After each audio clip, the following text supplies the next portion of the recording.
नमस्कार, मी Gauri Suryavanshi. S Marathi news मध्ये आपलं स्वागत. वळूयाच्या बातमीपत्राकडे.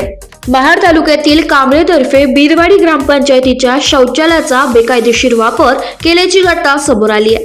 कांबळेतर्फे बिरवाडी ग्रामपंचायतीच्या शौचालयाचा वापर जवळील एका अनधिकृत भंगार दुकानातील कामगारांकडून तसेच जवळच असलेल्या चाळीत भाड्याने राहत असलेल्या कंपनी कामगारांकडून केला जात असल्याचं उघड झालंय. हे शौचालय नादुरुस्त असून मुख्य रस्ता लगत, यामुळे महिलांसह नागरिकांना लज्जास्पद स्थितीतून प्रवास करावा लागत आहे. या प्रकरणी ग्रामस्थांनी तीव्र नाराजी व्यक्त केली असून ग्रामपंचायतीकडून तात्काळ कारवाईची मागणी करण्यात येत आहे.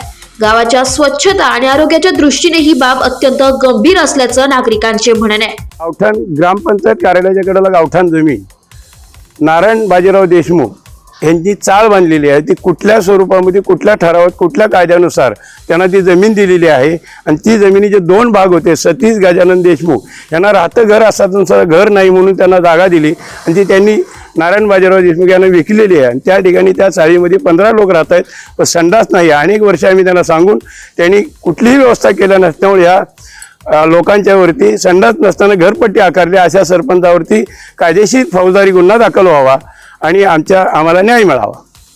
ग्रामपंचायत कांबळेतर्फे या गावचा रहिवासी असून माझं नाव TS देशमुख आहे.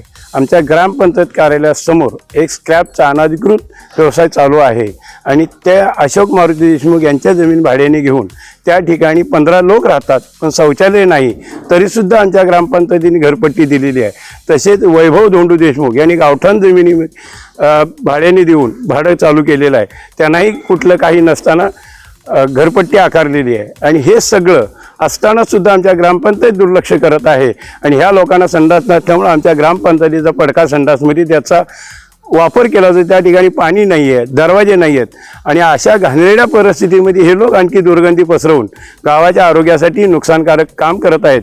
यांच्यावर तात्काळ कारवाई करावी. घर मालकां जे जमीन मालक आहेत यांच्यावरही फौजदारी गुन्हा दाखल व्हावा. आणि ह्या अशी आमची मागणी आहे. आणि सरकारने याची तात्काळ गंभीर दखल घेतली नाही तर ग्रामपंचायत कार्यालयाच्या समोर आम्ही धरणे आंदोलनाला बसणार आहे. एस मराठी न्यूज साठी प्रतिनिधी निलेश लोखंडे, महाड.